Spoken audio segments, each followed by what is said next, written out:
ನಮಸ್ಕಾರ ಗೆಳೆಯರಿ, stock market Kannada ಚಾನಲ್ಗೆ ಸ್ವಾಗತ ಸುಸ್ವಾಗತ.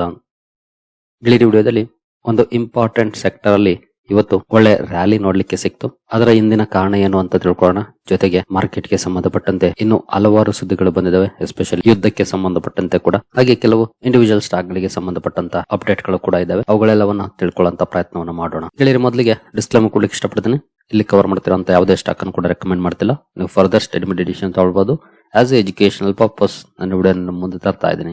ಹಾಗೆ ಡಿಸ್ಕ್ರಿಪ್ಷನ್ ಅಲ್ಲಿ ಅಕೌಂಟ್ ಓಪನಿಂಗ್ ಲಿಂಕ್ ಇದೆ, ಅಕೌಂಟ್ ಅನ್ನು ಓಪನ್ ಮಾಡ್ಕೊಳ್ಬಹುದು. ಹಾಗೆ ಇನ್ವೆಸ್ಟ್ಮೆಂಟ್ ಗೆ ಸಂಬಂಧಪಟ್ಟಂತೆ ನಿಮ್ಗೆ ಏನಾದ್ರು ಸಪೋರ್ಟ್ ಬೇಕು ಅಂತಂದ್ರೆ ಈ ನಂಬರ್ ಗಳ ಮೂಲಕ ನಮ್ಮ ಟೀಮ್ ನ ಕಾಂಟ್ಯಾಕ್ಟ್ ಮಾಡಬಹುದು. ಇಲ್ಲಿ ಮೆನ್ಷನ್ ಮಾಡಿರುವಂತ ಎಲ್ಲ ಸರ್ವಿಸಸ್ ನಮ್ಮ ಮೂಲಕ ಸಿಗುತ್ತೆ. ಆದ್ರೆ ಇದಕ್ಕೆ ಒಂದು ಕಂಡೀಷನ್ ಇದೆ, ನೀವು ನಮ್ಮ ಮೂಲಕ ಅಕೌಂಟ್ ಓಪನ್ ಮಾಡಿರ್ಬೇಕು. ಹಾಗಾಗಿ ಅಕೌಂಟ್ ಓಪನ್ ಮಾಡ್ಕೊಂಡು ಕಾಂಟ್ಯಾಕ್ಟ್ ಮಾಡಬಹುದು. ಇನ್ನು ನಾವು ಆ ಇಂಡಿವಿಜುವಲ್ ಸೆಕ್ಟರ್ ಗೆ ಹೋಗೋದಕ್ಕೆ ಮುಂಚೆ ಓವರ್ ಆಲ್ ಮಾರ್ಕೆಟ್ ಗೆ ಸಂಬಂಧಪಟ್ಟಂತೆ ಮೊರ್ಗನ್ ಸ್ಟ್ಯಾನ್ಲಿ ಅವರಿಂದ ಒಂದು ಸುದ್ದಿ ಬಂದಿದೆ.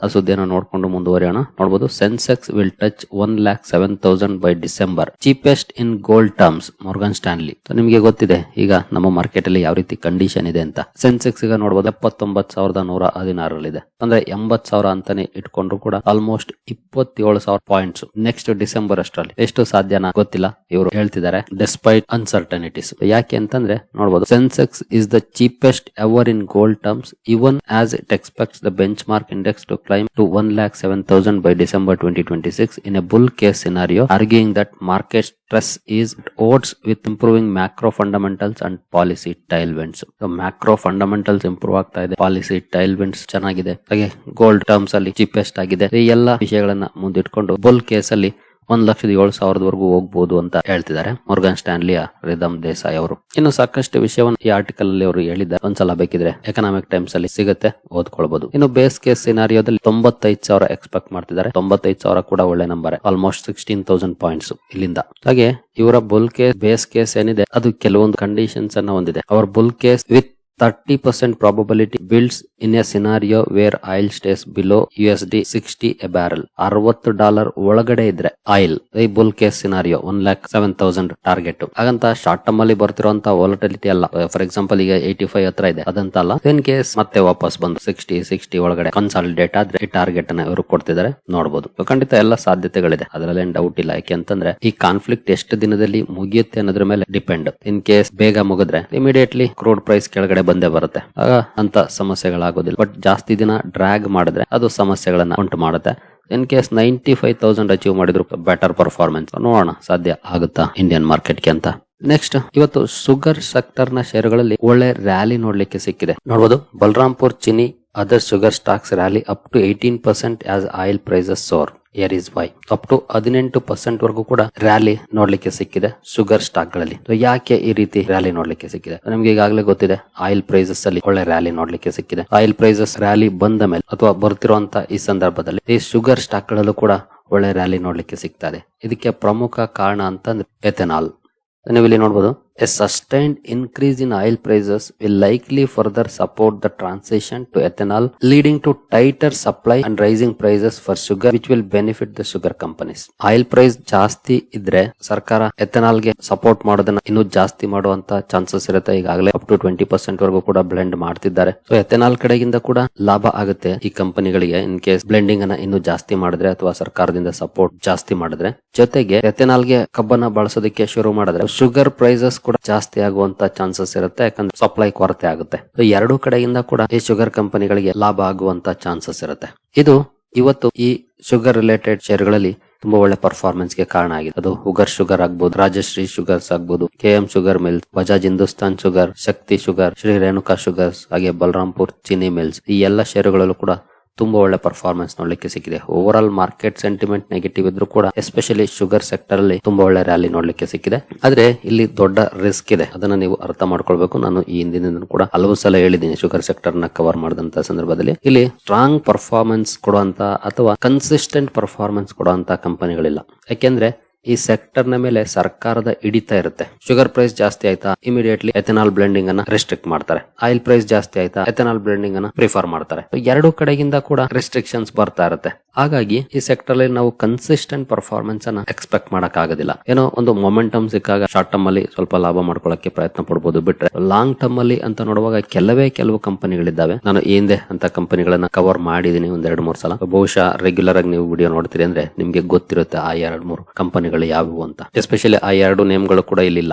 ಒಂದು EID ಪ್ಯಾರಿ ಮುರುಗಪ್ಪ ಗ್ರೂಪ್ ನ ಕಂಪನಿ, ಹಾಗೆ ಇನ್ನೊಂದು ತ್ರಿವೇಣಿ ಎಂಜಿನಿಯರಿಂಗ್. ಆ ಕಂಪನಿ ಶುಗರ್ ಅಲ್ಲೂ ಕೂಡ ಕೆಲಸ ಮಾಡುತ್ತೆ, ಹಾಗೆ ಎಂಜಿನಿಯರಿಂಗ್ ಪ್ರಾಡಕ್ಟ್ಸ್ ಅಲ್ಲೂ ಕೂಡ ಕೆಲಸ ಮಾಡುತ್ತೆ. ಇನ್ನು ರೇಣುಕಾ ಶುಗರ್ಸ್ ಅನ್ನು ಕೂಡ ನೋಡಬಹುದು, ಬಟ್ ಹೈ ರಿಸ್ಕಿ. ಇನ್ನೊಂದಿದೆ ಬನ್ನಾರಿ ಅಮ್ಮನ್ ಶುಗರ್ಸ್ ಅಂತ, ಆ ಕಂಪನಿಯನ್ನು ಕೂಡ ಬೇಕಿದ್ರೆ ಸ್ಟಡಿ ಮಾಡಬಹುದು, ಬಟ್ ತುಂಬಾನೇ ರಿಸ್ಕಿ ಕಂಪನೀಸ್. ಅದು ನಿಮ್ಗೆ ಗೊತ್ತಿರಬೇಕು. ಕನ್ಸಿಸ್ಟೆಂಟ್ ಪರ್ಫಾರ್ಮೆನ್ಸ್ ಎಲ್ಲ ಇರೋದಿಲ್ಲ, ಹೈಲಿ ವಾಲಟೈಲ್ ಇರ್ತವೆ, ಜೊತೆಗೆ ಇನ್ಕನ್ಸಿಸ್ಟೆಂಟ್ ಪರ್ಫಾರ್ಮೆನ್ಸ್ ಗಳಿರುತ್ತೆ. ಹಾಗಾಗಿ ಕೇರ್ಫುಲ್ ಆಗಿರಬೇಕು.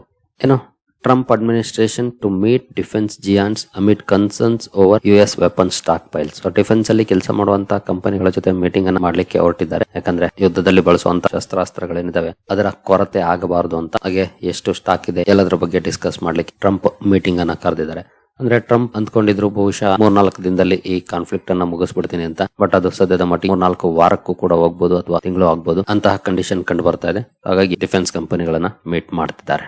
ನೆಕ್ಸ್ಟ್ ಸುದ್ದಿ ಕಡೆ ಬರೋದಾದ್ರೆ ನೋಡಬಹುದು, 80% of Indian stocks are in bear market. Is it time to be greedy or fearful? ಒಂದು ಆರ್ಟಿಕಲ್ ಬಂದಿದೆ ಎಕನಾಮಿಕ್ ಟೈಮ್ಸ್ ಅಲ್ಲಿ. ಈಗಿನ ಪರಿಸ್ಥಿತಿಯಲ್ಲಿ ನಮ್ಮ ಭಾರತದ ಮಾರ್ಕೆಟ್ ಅಲ್ಲಿ ಲಿಸ್ಟ್ ಆಗಿರುವಂತಹ 80% ಕಂಪನಿಗಳು ಬೇರ್ ಮಾರ್ಕೆಟ್ ಅಲ್ಲಿ ಇದ್ದಾವೆ ಅಂತ ಹೇಳ್ತಿದೆ ಈ ರಿಪೋರ್ಟ್ ಅಥವಾ ಈ ಆರ್ಟಿಕಲ್ ಅಲ್ಲಿ. ಹಾಗೆ ಈ ಆರ್ಟಿಕಲ್ ನ ಓವರ್ ಆಲ್ ಸಾಲ ಅಂತಂದ್ರೆ ಒಳ್ಳೆ ಷೇರುಗಳನ್ನ ಪೋರ್ಟ್ಫೋಲಿಯೋಕ್ಕೆ ಸೇರಿಸಿಕೊಳ್ಳಕ್ಕೆ ಒಳ್ಳೆ ಸಮಯ ಅಂತ ಹೇಳ್ತದೆ. ಈ ತರದ ಅಪರ್ಚುನಿಟೀಸ್ ಯಾವಾಗಲೂ ಸಿಗೋದಿಲ್ಲ. ಕೇರ್ಫುಲ್ ಆಗಿ ಆಯ್ಕೆ ಮಾಡ್ಕೊಂಡ್ರೆ ಒಳ್ಳೆ ಲಾಭದ ನಿರೀಕ್ಷೆಯನ್ನ ಮಾಡಬಹುದು ಮುಂದಿನ ದಿನಗಳಲ್ಲಿ ಅಂತ ಹೇಳ್ತದೆ. ಇಂಟ್ರೆಸ್ಟ್ ಇರೋರು ಬೇಕಿದ್ರೆ ಎಕನಾಮಿಕ್ ಟೈಮ್ಸ್ ಸೈಟ್ ಅಲ್ಲಿ ಆರ್ಟಿಕಲ್ ಸಿಗುತ್ತೆ, ನೋಡಬಹುದು. ನೆಕ್ಸ್ಟ್ ಗೋಲ್ಡ್ಮನ್ ಸಾಚಸ್ ನ CEO ಅವರ ಕಡೆಯಿಂದ ಒಂದು ಸ್ಟೇಟ್ಮೆಂಟ್ ಬಂದಿದೆ, ನೋಡಬಹುದು. CEO says markets may take couple of weeks to digest Iran war impacts. Iran Israel ಹಾಗೂ ಅಮೆರಿಕದ ಈ ಯುದ್ಧದ ಇಂಪ್ಯಾಕ್ಟ್ ಅನ್ನ ಮಾರ್ಕೆಟ್ಸ್ ಡೈಜೆಸ್ಟ್ ಮಾಡ್ಲಿಕ್ಕೆ ಮೇ ಬಿ ಕೆಲವು ವಾರಗಳನ್ನ ತಗೊಳ್ಬಹುದು ಅಂತ ಹೇಳ್ತಿದ್ದಾರೆ ಡೇವಿಡ್ ಸೋಲಮನ್ ಅವರು. ಇನ್ನು ನೆಕ್ಸ್ಟ್ ಯುದ್ಧಕ್ಕೆ ಸಂಬಂಧಪಟ್ಟಂತೆ ಕೆಲವು ಸುದ್ದಿಗಳು ಬರ್ತಿದಾವೆ. ಆಕ್ಚುಲಿ ಇದು ಇರಾನ್ಗೆ ಒಳ್ಳೆ ಸುದ್ದಿ, ಅಮೆರಿಕಾಗೆ ಕೆಟ್ಟ ಸುದ್ದಿ ಅಂತ ಹೇಳ್ಬೋದು. ಯಾಕೆಂತಂದ್ರೆ ನೋಡಬಹುದು, satellite images confirm Iran destroying US 5000 kilometre radar in Qatar. Qatar ಅಲ್ಲಿರುವಂತಹ ಸುಮಾರು 5000 ಕಿಲೋಮೀಟರ್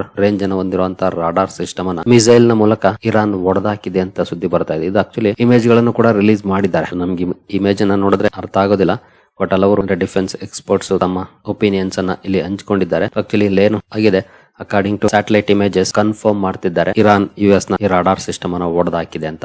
ಜೊತೆಗೆ ನೋಡಬಹುದು, ದೆ ಟುಕ್ ಔಟ್ ದ ಐಸ್. ಯಾಕಂದ್ರೆ 5000 ಕಿಲೋಮೀಟರ್ ಅಲ್ಲಿ ಬರುವಂತ ಮಿಸೈಲ್ಸ್ ಅನ್ನ ಐಡೆಂಟಿಫೈ ಮಾಡೋಕೆ ಇದ್ದಂತ ರಾಡಾರ್ ಸಿಸ್ಟಮ್ ಕಣ್ಣನ್ನೇ ಕಿತ್ಕೊಂಡಂಗಾಗಿದೆ. ಮಿಡ್ಲ್ ಈಸ್ಟ್ ಅಲ್ಲಿ ಅತಿ ದೊಡ್ಡ ರಾಡಾರ್ ಸಿಸ್ಟಮ್ ಅಂತ ಹೇಳ್ತಿದ್ದಾರೆ ಇದನ್ನ. ನೋಡಬಹುದು, radar was the nerve centre of US missile defence. Missile ಅನ್ನ ಹೊಡೆದಾಕಬೇಕು ಅಂದ್ರೆ ರಾಡಾರ್ ಸಿಸ್ಟಮ್ ಬಹಳ ಇಂಪಾರ್ಟೆಂಟ್. ಜೊತೆಗೆ $1.1 ಬಿಲಿಯನ್ ಮೊತ್ತದ್ದು ವ್ಯಾಲ್ಯೂಡ್. ನೋಡಬಹುದು, ಇಲ್ಲೇ ಇದೆ, the largest radar operated by the United States in the middle East. Middle East ಅಲ್ಲಿ ಅತಿ ದೊಡ್ಡ ರಾಡಾರ್ ಸಿಸ್ಟಮ್ ಇದು. ಸುಮಾರು $1.1 ಬಿಲಿಯನ್ ಮೊತ್ತದ್ದು. ಅಂತದನ್ನೇ ಹೊಡೆದಾಕಿದೆ ಅಂತ ಹೇಳಲಾಗ್ತಿದೆ ಈ ಸುದ್ದಿ ಮೂಲಕ. ಜೊತೆಗೆ ಇನ್ನೊಂದು ಸುದ್ದಿ ಇದೆ, ನೋಡಬಹುದು, Iran destroys world's most expensive air defence system in UAE ನಲ್ಲಿ ಅಮೆರಿಕದ ಥರ್ಡ್ ಏರ್ ಡಿಫೆನ್ಸ್ ಸಿಸ್ಟಮ್ ಏನಿದೆ ಅದನ್ನ ಹೊಡೆದಾಕಿದೀವಿ ಅಂತ IRGC ಹೇಳ್ಕೊಳ್ತಾ ಇದೆ. ಇದು ಕನ್ಫರ್ಮ್ ಆಗಿಲ್ಲ, ಇನ್ನು IRGC ಕ್ಲೈಮ್ ಮಾಡ್ತಿದೆ ನಾವು ಹೊಡೆದಾಕಿದೀವಿ UAE ನಲ್ಲಿ ಅಂತ. ಬಟ್ ಇದಕ್ಕೆ ಸಂಬಂಧಪಟ್ಟಂತ ಪ್ರಾಪರ್ ಸುದ್ದಿ ಇಲ್ಲ. IRGC ಕ್ಲೈಮ್ ಮಾಡ್ತಿರುವಂತಹ ಸುದ್ದಿ ಇದೆ ಅಷ್ಟೇ. ಒಂದಷ್ಟು ಹೊಡೆತವನ್ನ ಅಮೆರಿಕಗೂ ಕೂಡ ಕೊಡ್ತಾ ಇದೆ ಅಂತಾನೆ ಹೇಳ್ಬೋದು ಇರಾನ್, ಇನ್ ಕೇಸ್ ಈ ಸುದ್ದಿಗಳೆಲ್ಲ ನಿಜ ಆಗಿದ್ರೆ. ಇನ್ನು BSE ಗೆ ಒಂದು ಸುದ್ದಿ ಬಂದಿದೆ, ನೋಡಬಹುದು. BSE receive SEBI not to launch F&O contracts for Sensex next 30 ಇಂಡೆಕ್ಸ್. ಸೆನ್ಸೆಕ್ಸ್ ನ ನೆಕ್ಸ್ಟ್ 30 ಇಂಡೆಕ್ಸ್ ಏನಿದೆ ಇದರ F&O ಕಾಂಟ್ರಾಕ್ಟ್ಸ್ ಅನ್ನ ಲಾಂಚ್ ಮಾಡ್ಲಿಕ್ಕೆ ಸೆಬಿಯಿಂದ ಅಪ್ರೂವಲ್ ಸಿಕ್ಕಿದೆ BSE ಗೆ. ಅಂದ್ರೆ ಮತ್ತೊಂದು ಇಂಡೆಕ್ಸ್ ಫ್ಯೂಚರ್ ಅಂಡ್ ಆಪ್ಷನ್ಸ್ ಅಲ್ಲಿ ಅವೈಲೇಬಲ್ ಇರುತ್ತೆ ಟ್ರೇಡರ್ಸ್ ಗೆ. ಇನ್ನು ಮುಂದೆ ಯಾವಾಗ ಲಾಂಚ್ ಮಾಡುತ್ತೋ ಇನ್ನೂ ಗೊತ್ತಿಲ್ಲ F&O ಕಾಂಟ್ರಾಕ್ಟ್ಸ್ ಅನ್ನ. ಸೆಬಿಯಿಂದ ಅಂತೂ ಅಪ್ರೂವಲ್ ಸಿಕ್ಕಿದೆ ಈಗ. ಸರಿಗಳಿರಿ. ಹಾಗೆ ನಿಮ್ಮಲ್ಲಿ ಯಾರಿಗಾದ್ರೂ ಸ್ಟಾಕ್ ಮಾರ್ಕೆಟ್ ಬಗ್ಗೆ ಕಲಿಯುವಂತ ಆಸಕ್ತಿ ಇದ್ರೆ ನಮ್ಮ ತರಬೇತಿ ಕಾರ್ಯಕ್ರಮ ಇದೆ, ಇಂಟ್ರೆಸ್ಟ್ ಇರೋರು ಸೇರ್ಕೊಳ್ಬಹುದು. 6 ತಿಂಗಳ ಕಾರ್ಯಕ್ರಮ ಆಗಿರುತ್ತೆ. ಹಾಗೆ ಇಲ್ಲಿ ಸ್ಟಾಕ್ ರೆಕಮೆಂಡೇಶನ್ ಸಿಗೋದಿಲ್ಲ, ಆದ್ರೆ ಒಂದು ಒಳ್ಳೆ ಕಂಪನಿಯನ್ನ ಹೇಗೆ ಫೈಂಡ್ ಮಾಡೋದು, ಏನೆಲ್ಲ ಸ್ಟಡಿ ಮಾಡಬೇಕು, ಫಂಡಮೆಂಟಲ್ ಅನಾಲಿಸಿಸ್ ಆಗ್ಬೋದು, ಟೆಕ್ನಿಕಲ್ ಅನಾಲಿಸಿಸ್ ಆಗ್ಬೋದು, ಹೀಗೆ 10 ಹಲವು ವಿಷಯಗಳನ್ನ ಒಳಗೊಂಡಿರುತ್ತೆ. ಸ್ಟಾಕ್ ಮಾರ್ಕೆಟ್ ಜರ್ನಿಯಲ್ಲಿ ಲೈಫ್ ಲಾಂಗ್ ಉಪಯೋಗಕ್ಕೆ ಬರುವಂತ ವಿಷಯವನ್ನ ಇದು ಒಳಗೊಂಡಿರುತ್ತೆ. ಇಂಟ್ರೆಸ್ಟ್ ಇರೋರು ಇಮೇಲ್ ಮೂಲಕ ಸಂಪರ್ಕ ಮಾಡಬಹುದು. ಸರಿಗಳಿರಿ, ಈ ಎಲ್ಲ ಅಪ್ಡೇಟ್ಸ್ ನಿಮ್ಗೆ ಇಷ್ಟ ಆಗಿದೆ ಅಂದ್ಕೊಳ್ತೀನಿ. ಹಾಗೆ ಡಿಸ್ಕ್ರಿಪ್ಷನ್ ಅಲ್ಲಿ ಅಕೌಂಟ್ ಓಪನಿಂಗ್ ಲಿಂಕ್ ಇದೆ, ಅಕೌಂಟ್ ಅನ್ನು ಓಪನ್ ಮಾಡ್ಕೊಳ್ಬಹುದು. ಮುಂದಿನ ವಿಡಿಯೋದಲ್ಲಿ ಸಿಗೋಣ. ಅಲ್ಲಿವರೆಗೂ ಜೈ ಹಿಂದ್, ಜೈ ಕರ್ನಾಟಕ.